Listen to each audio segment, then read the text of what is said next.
You're listening to the Sticks in the Six podcast. Here are your co-hosts, Andrew Forbes, Peter Barricini, and Alex Hobson.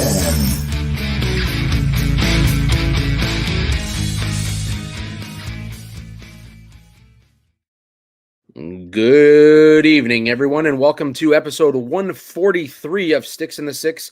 As always, I'm your host, Andrew, here with my co-host, Peter and Dar. We're missing our country star co-host for the evening. A celebrity. A celebrity now making his rounds with the country tour. It's we got a fair amount to talk about when it comes to our Leafs. Some hockey news from around the hockey world. But before we get into that, Peter, how you doing, buddy?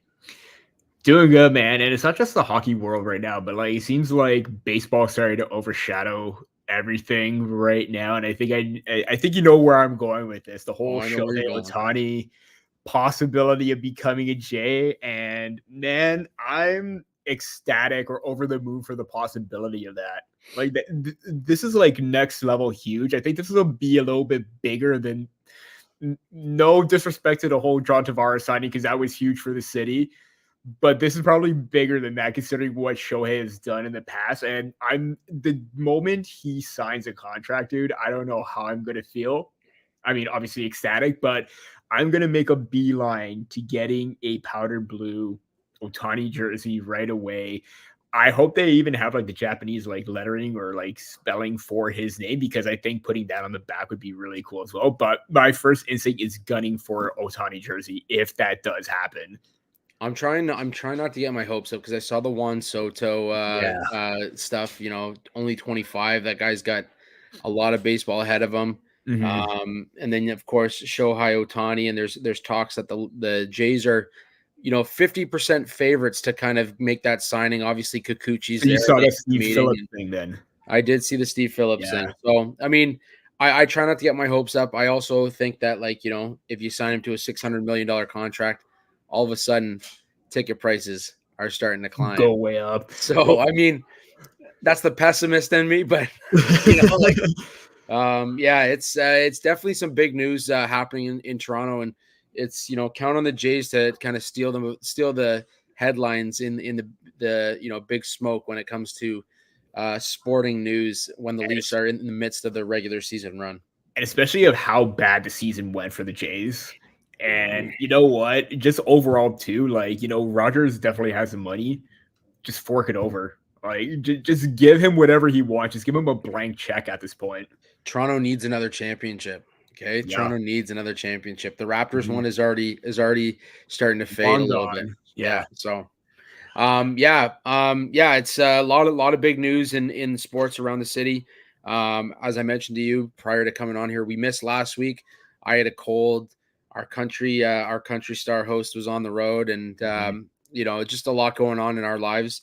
I've as you can hear, I haven't fully recovered. The whole household's got it now, and it seems like I was on the mend, and then I kind of relapsed a little bit. So, hoping to get through this in the next little bit, and hoping the kids and the wife get through this in the next little bit, and that's maybe one sickness for the winter, but we'll see how that goes. But I don't want to complain too much, Peter, because I want to kick off the show with a little bit of sad news. Finnish hockey star and two-time medalist, two-time Olympic medalist, or two-time Olympian for Finland, Sani Hakala, earlier this month was paralyzed from the chest down after a collision with the net. We talk so much about freak accidents. We talk so much about all the stuff that's been going on over in the English league as well, surrounding Adam Johnson, and this is obviously just a freak accident. But I don't know if you've read any of the stories on her, but yeah, I have. Maintaining a positive attitude, not even talking about the fact that she's paralyzed, rather talking about what comes next for her, and to maintain that positivity after something like that happening. Obviously our condolences, and it's super sad, but it is inspiring seeing somebody come out of that with, that kind of mentality as well. So our thoughts and go out from here 6 and 6 to her and her family, and Absolutely. excited to see what you do next. I'm sure your hockey journey is not done. So, Mhm. but yeah, so let's get into a little bit of news surrounding that as well. The double IHF is mandating neck guards now. That came out, I believe, earlier today, maybe yesterday. There was some speculation that they would do so, and now they are, as well as the OHL is getting skate protective gear that goes basically from like your neck down and then has it on your like ankles and behind the knees and all that kind of stuff in the So groin as it's well. like one massive like long john suit of like Kevlar or something, I guess, right? Yes, and basically they've noted that production is a bit of an issue and distribution has been a bit of an Yeah. issue. But that being said, over half the league has it already, and they will continue to push that. So shout out to the OHL for that. Shout out to the double IHF for taking the steps necessary to do so. Obviously, we've seen it kind of scattered throughout the NHL since the Adam Johnson incident, where players are starting to put the neck guards on and kind of, test out different types of neck protection. But your thoughts on the IHF instituting this and the OHL obviously taking their steps as well? I mean, we already know that the double IHF mandates that for the junior level for like U18s, World Junior, and everything, but the mandate at the senior level, that is absolutely big. We've talked about, the possibility of teams, players taking that initiative. I know the Maple Leafs have recently, a lot of them are starting to wear the neck guards. I know Simon Benoit, Giordano, Tyler Bertuzzi have worn it, but like for international competition, that's huge because you don't know what can happen. And the one part that's exposed in hockey is basically your neck area. Like you have the visor cover your eyes too, but even then that's still a possibility of getting cut, but your whole entire neck is exposed. I mean, that is very serious. And the fact that they're taking that initiative, the fact that all leagues around or majority of the leagues are starting to see, that this is very serious, it's a good step forward. I mean, there's no other way to put it. And, this is something big that the double IHF needed to do. And now others need to keep going forward. Next up, it is basically not sure what the AHL is doing, but NHL as well. They need to keep pushing this forward. Yeah, no, absolutely. And I think it's only a matter of time to see a little bit more. Making his second appearance, Little Oakley here. There he is, a little feature. But yeah, the next thing I want to talk to you about, and you'll have a good insight on this, is the NHL draft. Yeah. Heading to the Vegas bubble. How do you feel about that? And the whole idea of making it more remote. Obviously for somebody who's been to the draft, the insight that you get from the players after being drafted, the insight you get from like being around the scouts and being around the team management. What are your thoughts on this whole idea of making a remote draft? How does it affect it?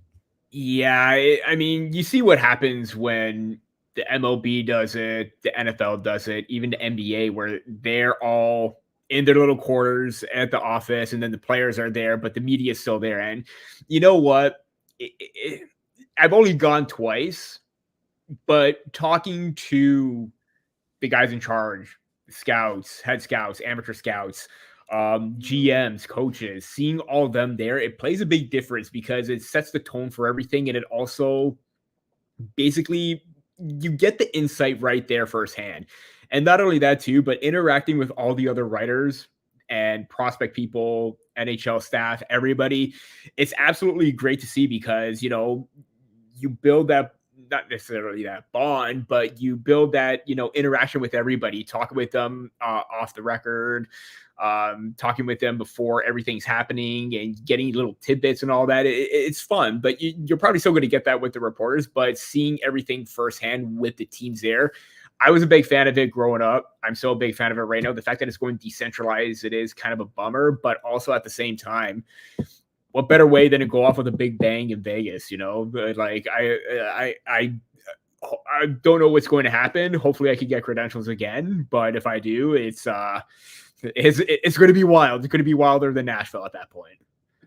Yeah, could you imagine like having all the prospects kind of around that bubble and they call them up, one at a time, like in the middle of it? I mean, Yeah, that could end up being, quite the show, or it could pretty go good. very Yeah, poorly as well. But yeah, but I don't know. I don't want to say like the league's looking to silence like the voice of some of the media, but like I feel like there's been it, a there's too more much going on at that point because free agency is around the corner as well. yeah. But also, Pierre LeBrun even brought up a good point: just bump everything up to avoid this fiasco kind of thing. Yeah, I just feel like, when you're when you're trying to make it remote, you don't give the access that maybe you normally have, and it ends up hurting the opportunity as well for like guys like yourself to get down there and get a little bit of insight from some of the top 10 players or top 20 players or guys that Mhm. slipped to the second round that should have been a top 15 pick. Like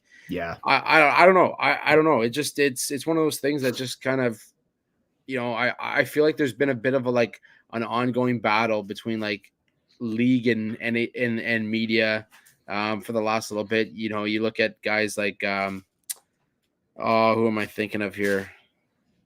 I don't know. It'll come to me. It'll come to me. But it's just like there's almost with the whole Kyle Beach situation that happened, the whole Yeah. inclusivity discussion. Obviously the media is giving their side of things as well, and we've written stories on it as well. The Hockey Canada stuff that's Mhm. going on. Talked Hey, about it extensively. hey, when are these players going to be notified that they're part of the investigation or what have you? You know what I mean? Like it's just Mhm. maybe because there's so many, I want to say, black marks at this point that there's a little bit of animosity there, and I feel like making it decentralizing the draft actually plays into that a little bit. I don't know. I don't know how it's going to Mhm. work.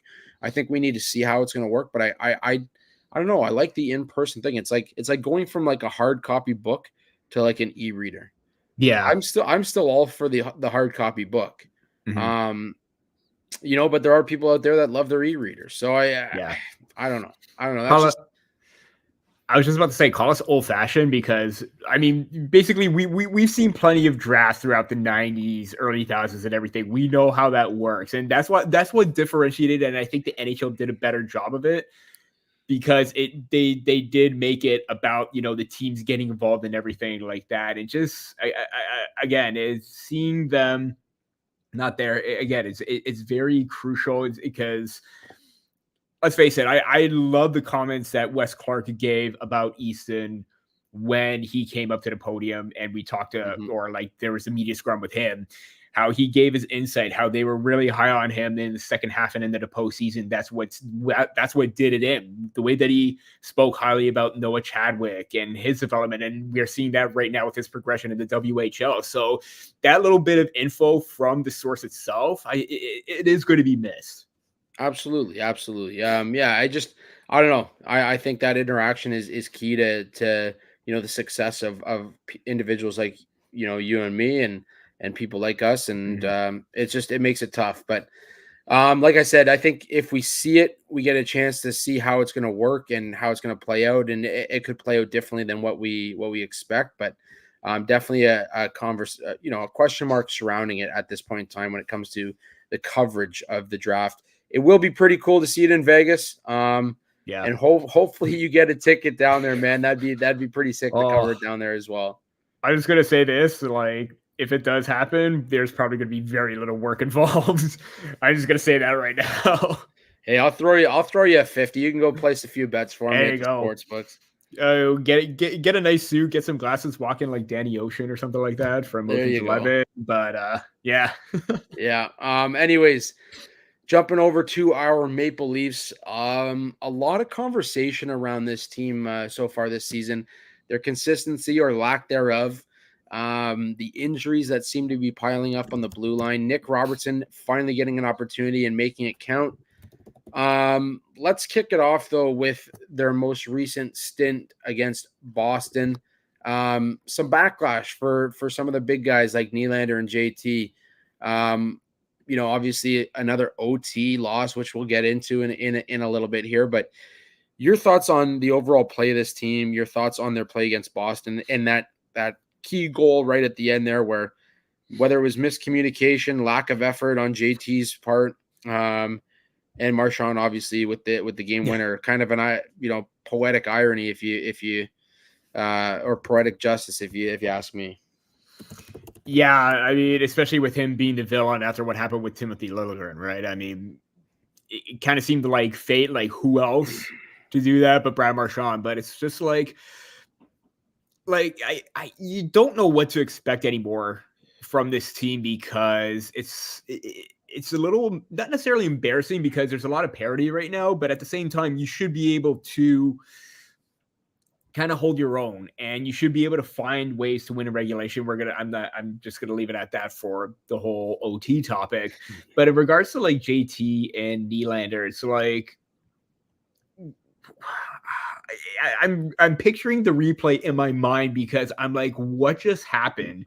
And I'm pretty sure you saw it, everybody else saw it, and everyone was pretty adamant that that was kind of a poor effort overall. You know, Nylander is basically trying to direct the play and get people going or players going to say, hey, I'm going to go here.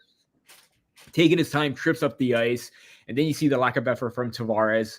And Morgan Riley is the only one back on a 3-on-1. And then it's like, well, what the hell did we just witness kind of thing? I mean, I get Nylander trying to set the play up, but you're just seconds away from a shootout.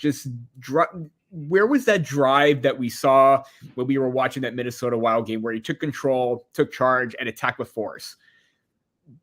It seemed like that was a completely different William Nylander, and the William Nylander that we're going to hear a lot of people basically say, oh, you know, that's why he's not worth $10 million kind of thing. And it's just like, yeah. Well, you know, he's been their best player up until that point. That was a bad misread, miscue, whatever. I think he still should have attacked it because you know what he can do when he attacks with force. He gets defenders under heels and he can beat them easily. Tavares, I know he was waiting at the blue line and there was probably no way he was coming back, but you got to keep your feet moving in overtime no matter what, even if you're just gliding around because you don't know what can happen. If you stop and the play goes the other way like it did, you're caught. And again, JT probably should know a little bit better that he probably should have hustled back. He probably should have been a little bit better position. Again, Nylander tripping was a big result of that, but it was just issue on top of issue or mistake that piled on that led to the game-winning goal. And that's just the sort of thing that this team lacks is the attention to detail and reading the play as it unfolds because they're not doing that very well.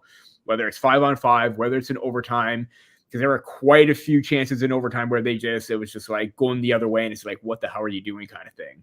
So they really need to iron that out. And I believe during practice today, you know, a little side note with that, but it seemed like Keefe was not impressed with the practice. Believe Mark Masters and even Tony Ambrosio were tweeted something out about basically yelling, saying that the practice was, I'm just going to use one of the words, I think it was just basically horseshit kind of thing. And that's the frustration that Keefe is seeing in game that we've already seen him lash out on. And now we're seeing it in practice right now. And that to me is concerning. So they better kind of like get that attention to detail because they're losing costly points with the losses. They're getting one, but it's not making any ground in the standings whatsoever. Yeah, I mean, I have a hard time kind of blaming any individual player. I think the problem lately has been the effort as a whole. And, you know, am I wrong in saying that this team hasn't had all four of their core four going at once? Yeah. Right? Like you've had Matthews had a hot start. Nylander was hot off the start. You know, Marner kind of came alive in the next 5 games. And then you had Nylander again. And now Matthews is kind of hot again. You really haven't had a successful 60-minute game from all 4 of your stars that has I mean, on paper, this team really should be able to beat anybody. Yeah. And I know this is a conversation. It's kind of, you know, it's a broken record at this point. We talk about this every single year, at least since Matthews has come into the league. But it just seems like you can't get all 4 of them going at once. And whether it's, you know, maybe the time on the ice isn't spread out properly, maybe you're asking too much of certain players in certain instances. I don't know what the answer is. I'm not at the end of the day, I'm not Sheldon Keefe. I'm not an NHL coach, but from watching on the outside, you need to get all four of them going if this team is ever going to be successful. And I think that's the biggest thing. So you could sit there and you could criticize Tavares for not giving the effort on the way back. There was not a chance in hell that he was going to catch Marchand. Yeah. And he knew that. Like, there was not a chance in hell. The hope was that, maybe Wall makes the save, play comes Rebound back, comes out. Yeah. and he's already halfway up the ice. Like, that's the mentality of a hockey player, right? Mm-hmm. Nylander, he tried to avoid a hit with the puck, and lo and behold, that's what happened. Like, it was some shitty luck and some shitty plays, and that was the end of the game. Like, I don't know what people are looking for, but to sit there and say that Nylander's not a $10 million guy, I think they got to look back at the last 3 seasons, even 4 seasons, and really, judge him based on what he's done consistently. And his consistency might be one of his biggest strong points. The last few games, he hasn't played well. Yeah. And that's a fair statement. It's not saying that he's having a shit season. It's not saying he's going to go downhill. It's not saying that, this is the end of William Nylander in Toronto. This guy knows he's playing for a contract. This guy knows that it's the difference between, 9.5 and 10.5. And he's having a bad run. The team is having a bad run. Mm-hmm. There's nothing more to it. Like, we could sit here and debate whether it's Nylander's fault or if, what he can do differently in his game, or he's having a bad run. I mean, Jack Campbell had a bad run in Edmonton, and look where he is. He's in the AHL. That's not going to be Nylander. Nylander's going to have a couple of bad games. He's going to come back and he's going to score 5 over the next 7. Like, it's just the way that he's been over his career, but it's been consistent. And that's what people have to focus on. They have to realize that, this player's got a high ceiling, and, he is a legitimate, 80 points last season? Yeah. He's a legitimate 80-point guy. Simple as that. I want to pose a question to you, because obviously with the hot start and with Matthews and Marner not clicking, everyone was saying it's time to put Nylander up with Matthews. That has been the case for some time right now, where you want to try and get them going, but it seems like whenever Nylander does get up with Matthews, it's not at the same rate or same pace when he's on with JT and he's dominating that line more. I just want to get a set. Have you noticed that kind of trend? So I was talking to somebody about this the other day, because I was in the same boat. When you put Marner on that second line, and what is it right now? Marner, Bertuzzi, and Tavares. You have 3 passers. So for Marner to go and have his hat trick the other night, like, that's just incredible, because you have 3 passers on the same line. When you put Nylander with Matthews, you have 2 shooters on the same line. So now all of a sudden, like, Nylander's trying to make plays, Matthews is trying to make plays, because none of them really understand what their role is on that line, because now all of a sudden you've got 2 guys that are used to being shoot first trying to make plays. And obviously Nylander's going to be the guy that says, okay, I'm going to give it to Matthews to shoot, because, Matthews is supposed to be the guy, right? But when you have them broken up, all of a sudden you have Nyes, who's your power forward. You have Marner, who's the playmaker, and you have Matthews, who's the shooter. On the second line, you've got Bertuzzi, the passer. Tavares, who's kind of fallen into that net front presence. I wouldn't call him a power forward by any means, but he's played a gritty game for an older vet. And you have Nylander, who's your go-to shooter on that line. That was my thinking, and that's why I'm like, when people say, you gotta break up this line. Well, no, you got to find a way to get them both going, because when you come to playoffs, you can break up the line. If you only have one line going, you're still going to get knocked out in the first or second round. You need that depth scoring. So you need to figure out a way to make both of those lines work and click at the same time. But that's just the way I look at it. And like I said, I'm not an NHL coach by any means. Somebody's going to watch this and say, like, this guy has no fucking idea what he's saying. At the end of the day, like, look at it realistically, and look at other teams. Pittsburgh, here's a perfect example. Pittsburgh, they've got Brian Rust, Sidney Crosby, and Jake Gensel. Jake Gensel's your the shooter. balance right there. Jake Gensel's your shooter. Brian Rust is your power forward. Sidney Crosby is your playmaker. That's what you need in a line. Everyone's got a role. Everyone understands their role. And on the defensive end, that's where you need people to come back and play. And that's where the Leafs have been struggling. I believe they're bottom 7 in the league in odd man rushes against. You're not going to win games like that. Yeah, I believe it was Megan Chayka that published that like tweet or the graphic of the stats of 3.4 rushes per game. And they were at 24th. And I honestly thought they would be a hell of a lot lower considering what we've seen in every single game to this point. But it's funny that you brought up that, dynamic of each player on each line of their role, because you do get the sense that, you bump up Nylander, but now you have 2 shooters right now. They're trying to figure out, no, you're going to shoot. I'm going to shoot. At least with Marner, he shoots every now and then, but he's the play driver on that line. Nylander is the play driver on that second one. And it seems like Nylander just need to keep on playing his game in order for that to happen. But it just seems like he's trying to do a bit too much now on that top line, as opposed to Marner doing too much, getting demoted and excelling. Yeah, exactly. And look, at the end of the day, these guys are going to find their success. Marner has the most assists and most primary assists and most total assists on Matthews' career goals. You know who number 2 is? Nylander. So regardless of who you put him with, they're going to find success. I just think you have to look at it from a point of this is what their roles are. This is how we build depth within the roster. And when it comes to playoffs, we need a physical player on each line. We need a guy that's going to go in there and get the pucks. And then we need our shooter and we need our playmaker. That's what you had. Look another quick example. Look back at the Leafs power play from the McGillney, Sundin, Tucker. Okay. Yeah. Tucker went into the corners, grabbed the puck, got the puck. He was the physical guy. He was the net front presence. You had McGillney down in the corner. He was the playmaker. And you had Sundin, who was your shooter. It almost sounds like common sense when you say it out loud, but I can understand why people get lost in this idea of you got 2 egos in Matthews and Marner. You need to break them up. Mm-hmm. Well, it doesn't always work that way. It's not a Crosby Malkin idea. You've got 3 incredible talents when you put Matthews, Marner, and Nylander together. Yeah.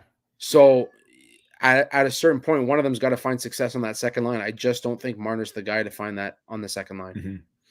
Although it's just an emotion. He's proved himself, Yeah, I know. People are going to shit all over that last comment I made because he got a hat trick in one game. But you know what? Look at the history of it. For sure. When he came in, he wasn't playing with Matthews. He got on Matthews' line, and all of a sudden they took off, right? There's a reason why he's got the most career assists on Matthews' goals. Yeah. And I'll publish that stat later on Twitter if you guys want to see it. So you can follow me on Twitter if you're watching. I will have that stat for you. I'll have a list of I believe it's 40 some odd players that have assisted on Matthews' goals over the length of his career so far. There you go. So, but I don't know. That's a great question. I'd love if anybody else has an opinion, feel free to comment now here on the show on Facebook or wherever you're watching on YouTube, and give us your opinion on whether you think Matthews and Nylander is better than Matthews and Marner, and what your take on it is, and we'd love to have that conversation. So, we're open to your opinion as well. But getting into that, let's talk about the Leafs in regulation, because that was the whole discussion about the Bruins in overtime. The Leafs have 5 regulation wins in this season. That is fewer than the San Jose Sharks, and yet the Leafs sit 4th in the Atlantic Division. I believe when I last looked, they were just 6 points out of 1st in the division. Yep. And they have a game in hand on the 3 ahead of them. So, Kings of overtime. Is it something that you want to have by the end of the season, or is this something that they need to change quickly? I mean, if you're the Kings of overtime, it's a good sense if you're throughout the whole entire season, you've gone to 8 overtimes, so you're 8-0 kind of thing. In the month of November, and this is just November, in the 12 games they played, by my count, they've gone to overtime or shootout 7 times. And that's 12 games. That's over half of the games played gone into overtime. It's a lot of hockey. Definitely a lot of hockey. And even when you look at when the season started in October, they had 3 games that went into overtime or beyond extra time. And they went 2-1 in that span, but November wasn't that kind to them. And you already kicked off December with an overtime loss against the Bruins. It's great that they found ways to win games, but they managed to lose those games because they were ahead and they were a dominant team. So, for example, well, not necessarily the Bruins one, but let's take the Seattle game, for example.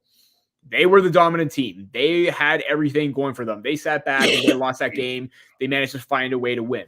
Great. But how that is a bad recipe for success, because when the playoffs come, that whatever happened in a regular season means nothing. But if you're going that extra distance every time, fatigue is going to probably set in a little bit quicker. And you know what? You need to save yourself a little bit more for that long, grueling grind in the postseason. So it's great that you're finding ways to win, but you're also losing games, and you're losing a point when that can separate you and push you ahead further in the standings right now. Because based on what I'm seeing right now, in the East, 3 points separate, or actually 5 points now separate Tampa Bay and Detroit. No, sorry, 4. 4 points. I can't count. But between Detroit, Florida, and Toronto, that's a 3-point separation right there. If the Maple Leafs, they still got the win and they got the extra point. They only have 4 overtime shootout losses. But they're 8-4 in shootouts and overtime. Yeah, that's not something you want to be proud of at this point when you see Boston. They're 17-4-3. And what's their shootout win-loss record? 1-0. Toronto's 4-1, basically right now. It's, again, great that you're finding a way to win a game. Good teams do find ways to win games, but you're going to be super exhausted when the time matters and when the time comes to be at your best. And that extra time may be a big factor. I'll say this. I wouldn't have as big of an issue if it wasn't divisional games. The divisional games are what's going to hurt you in the long run. And on top of that, if you 12 out of 22 games, if you continue that pace, do you know how much more hockey you're playing? I get it.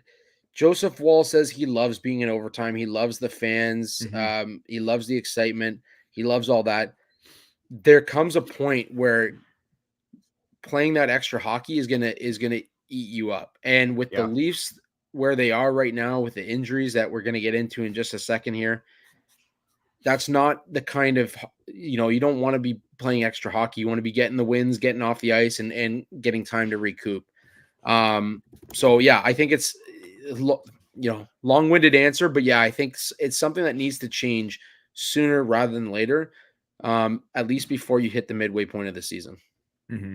Yeah, and hopefully, as we're going to get into, possible targets or possible players to bring in, hopefully that can make a difference, because right now, the team defense is the reason why they're going to overtime and, not securing the victory in regulation too.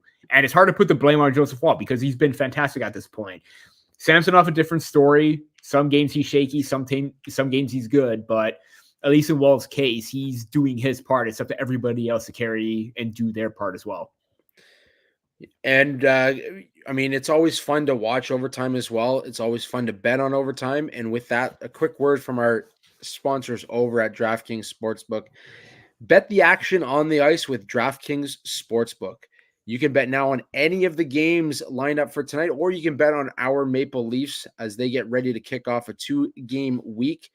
Download the app now and use code THPN New customers can get $150 instantly in bonus bets for betting just $5 on hockey.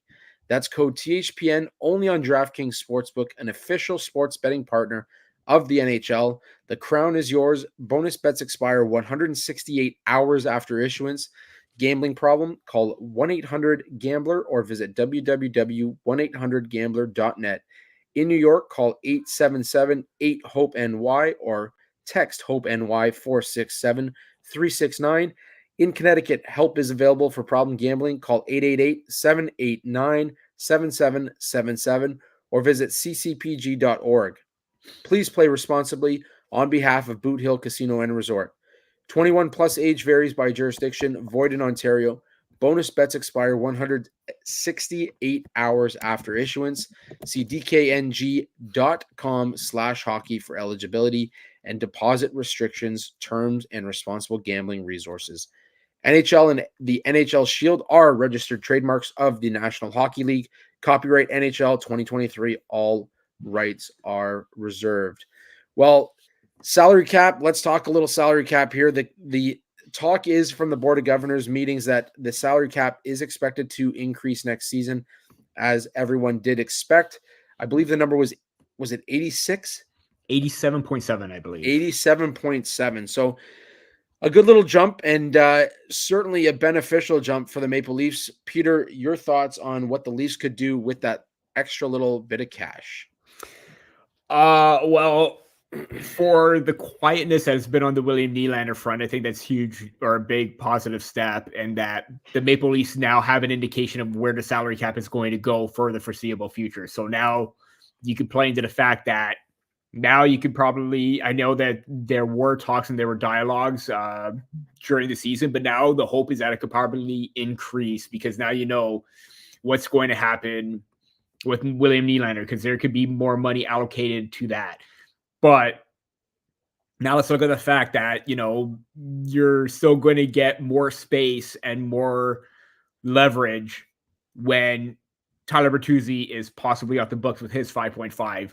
Max Domi is 3, unless he resigns for at the same price. Maybe that could still be beneficial. But you're also looking at TJ Brody's $5 million coming off the books. Are the Maple Leafs going to resign him? Is he going to take a bit of a discount? We'll see. You know, Ilya Samsonov is going to be a free agent as well. There's 3.55 off the books as well. Chances are the Maple Leafs going to look in a different direction? We'll see. So there's a lot of money for unrestricted free agents there, but a lot more money in regards to the cap space that you can work with to get key players signed, like a William Nylander. Could definitely work out in the future when you have to deal with an RFA like a Matthew Nyes kind of thing, although still 2 seasons away for that. But a lot of possibilities and a lot of options at this point for the Maple Leafs to bring in some contracts. Like if you do bring in a Chris Tanev, you could re-sign him. A lot of possibility as well with everything going on, and even with John Klingberg, who's basically done for the season. There goes his $4.1 million as well. Chances are I don't think the Maple Leafs are going to resign him next season as well, or in next offseason. So we'll see what happens. Definitely a good sign, because this was supposed to be the case pre-pandemic, but the pandemic had a bit of a say in that, pushed everything back, but now everything's starting to look up for the Leafs and even for the league right now. Yeah, no, absolutely. I think we knew this was coming. Obviously, the players had to pay off what the owners lost through the pandemic. So that was a big key as to why it wasn't climbing the way that us as fans would have liked to see it. Teams would have liked to see it. The Leafs had planned, obviously, for that to happen with the JT signing, the Riley signing, all that kind of stuff happening pre/during the pandemic. That said, I think it's a great thing for the Leafs. Obviously, you need to sign Nylander, as you mentioned. So that'll be the big key. I think that's where you can find the money to offer him that $10 million. Obviously, JT comes off the books very soon, so that's something that you have to consider as well. It is interesting to see what they're going to do with that long-term IR money. Obviously, Muzzin's on there. You've got Klingberg on there. You've got, the Leafs have had a tumultuous season when it comes to, injuries, especially on the back end. So that's Matt Murray's on there, and there's no sign of him coming back either. So Because Liljegren's still on there, I'm going to try and do some math at the top of my head right now. You have 14.4 million on LTIR minus Timothy Liljegren, because at some point he's probably going to come back. So 14 million in LTIR. Like, wow. This is like Tampa Bay. This is Tampa Bay like cap bullshit going on. 14 million over the cap now. The Leafs are learning. That's how you do it. It's interesting, and they're gonna obviously be in a interesting situation when it's all said and done, and that's why they've got Prindham there. Is he's the cap master, so he can figure it all out. Aside from that, last thing I really want to talk about here, Peter, is obviously the injuries that are happening on the back end. You mentioned Liljegren.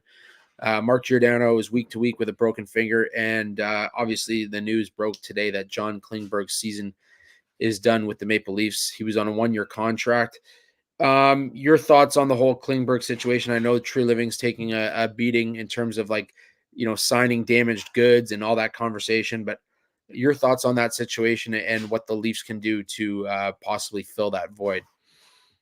Yeah, listen, you don't want to see anybody get injured, despite the backlash and poor play that Klingberg has had. It's definitely sucks. Like, it really does, because this is a guy that's wanted to try and turn things around. But, the fact that he has had injuries this season, and you knew something was up from the very beginning, because he wasn't because I know during the preseason, he looked relatively okay, even within his own zone. But that game against Ottawa, where he had trouble pivoting and turning around and moving, something was definitely up at that point, because he just got walked around and there was no effort whatsoever. Everyone was just saying, oh, he's bad defensively. Well, now we know why, because he's dealing with something a little bit serious. And, that hip issue, he's going in for surgery at the end of the month. That's going to play a big factor of what the Maple Leafs can do now. Now that they have that cap space, it gives Treliving that opportunity to aggressively seek out a move right now. And we all know the news that Elliot Friedman reported, that they wanted both Tanev and Zadorov, but they couldn't get, retained salary on both. But now that Klingberg's off, you have the ability to get Chris Tanev fully at what his cap salary cap is going to be. I believe it's around 3.8. 4.5. Okay, no. So you got a little bit more. So you got a little bit more to work with, where you still got to release some cap space as a result of that. But if you could just get another third team to eat 25% of that cap, that's going to be huge no matter what. So you get that going. You even try to find another target out there that's possibly willing to come over. I know they want a defenseman that has, that grit factor. All right, it's not Tanev. Are you going to look at a Nick Seeler kind of thing? Is this the year where you give up a lot to try and acquire Brett Pesce, because how great the Carolina Hurricane system has been? He's a free agent at the end of next season as well. Do you try to bring him over? We'll see what happens, because there are a lot of possible names and a lot of links to players that they've been to or have been connected to in the past. That makes a lot of sense for this team, because you want to get a little bit better defensively. You want some tenacity. And in the case of a Brett Pesce, you want to alleviate some of that pressure off TJ Brody, because it seems like the workload and the minutes are starting to get to him. Having another player with that factor, it could go a long way, because he's great at both ends of the puck, or both sides of the puck. So I think this is the perfect opportunity for Treliving to make a deal right now, be aggressive, and do a lot of shopping ahead of the trade deadline right now, so you can build that chemistry, or what has been lost early on in the season, because everyone's basically been injured. I want to get your opinion on the piece I put out there today regarding Ethan Bear.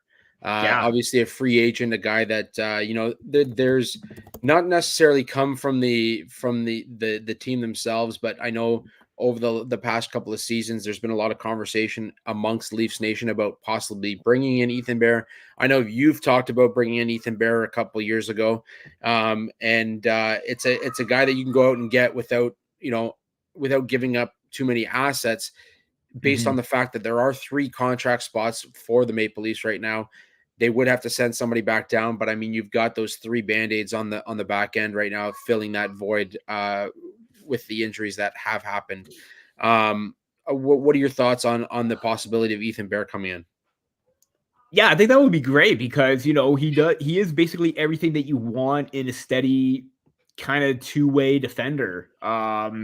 Maybe a little bit more offensive upside than what you would already have, and that could, be a factor along with Morgan Riley that could maybe not necessarily replace what John Klingberg would have done, but you would get a lot more points than what we're seeing right now.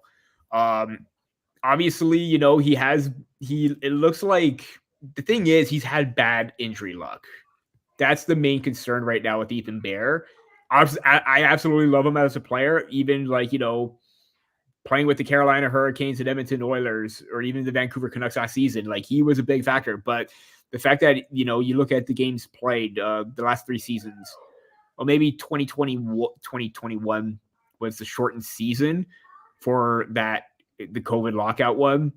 But even like 2021-22, 58 games and 61 last season with the Vancouver Canucks. So that's the big issue right there. And the Maple Leafs are already dealing with injuries themselves. But if he's able to stay healthy, yeah, he could definitely be a very steady or solid, third pairing defender, maybe second pairing to move up and play alongside Jake McCabe as well. We need a right shot defender. If he's able to, because he does have that work ethic, if he's dialed in, I think it's going to be a big addition for the Leafs if they do pursue him.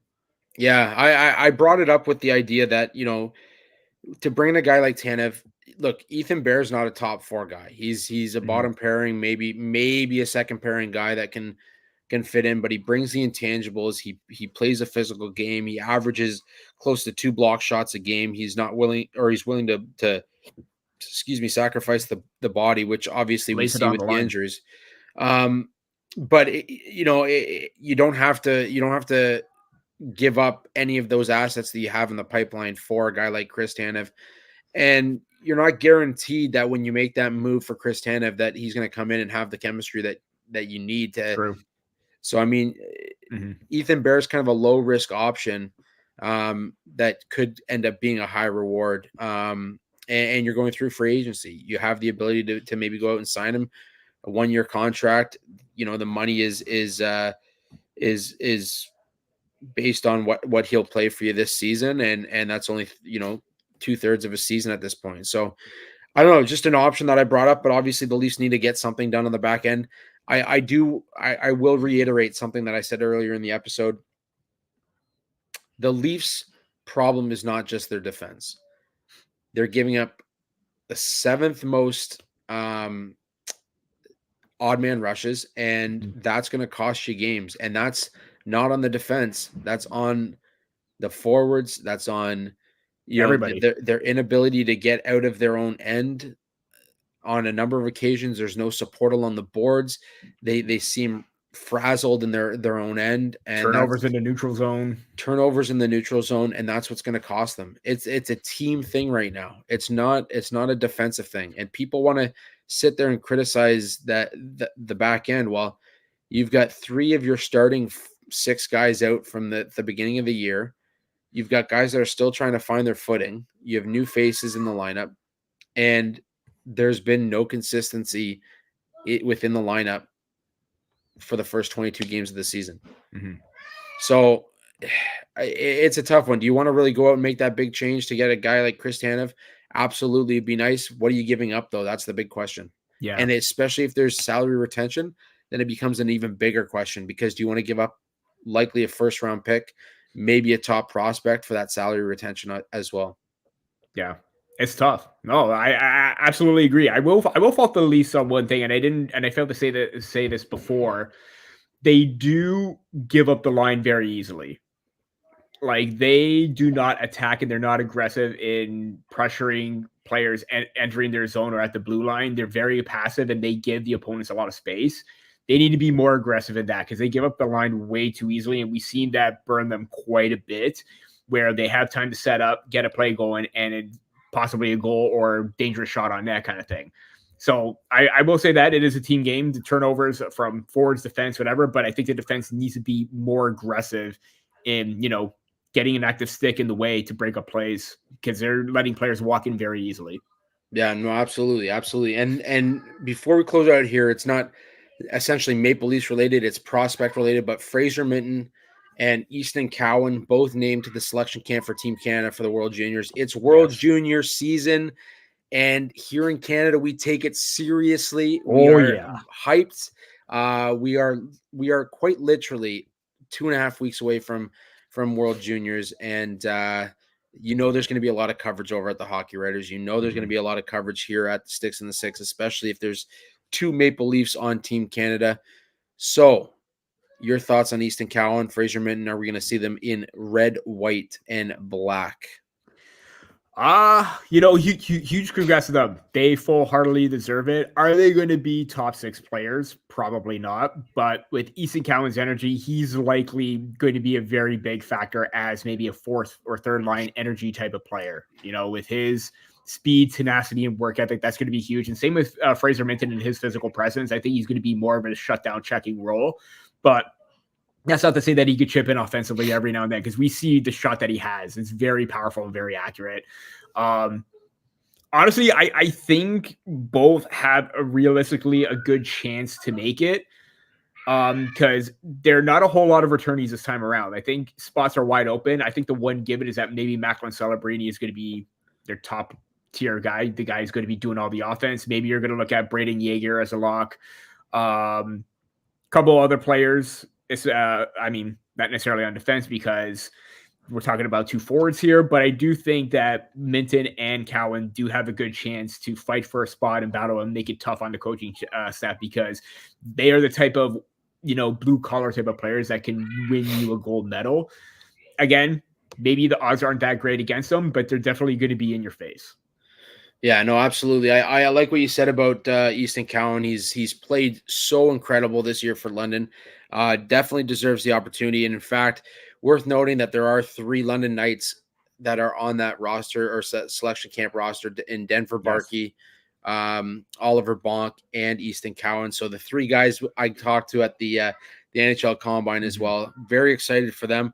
But yeah, Easton Cowan could be a guy that starts the tournament on the 4th line, and could definitely make something happen very quickly and very quickly become a middle 6 guy for that team. There are a lot of big names there. As for Fraser Minton, I think the fact that he got a few games with the Leafs this season speaks for itself. Yeah, he's going to get an opportunity. And you're going to see a lot of confidence from these kids. I'm very excited to see them. I hope both of them can make it. I think both will crack the roster. And when they do, get ready, Leafs Nation. You're going to see some incredible hockey from 2 of the future Maple Leafs. So yes. With that, Peter, anything before we shut this down? No, I mean, like you said, we're getting prepped for still Maple Leafs hockey. Hopefully you can turn it around. Juniors, I'm really excited for this time, but you know what? That's why it's the most wonderful time of the year, the holiday season, World Juniors, can't ask for anything better. That's right. It's going to be a fun December. We got a lot to look forward to. Take it one game at a time. Hopefully no OT in these 2 games that the Maple Leafs have this week, but we'll see what happens. Until next time, folks, thanks for tuning into episode 143 of the podcast. We'll catch you next week.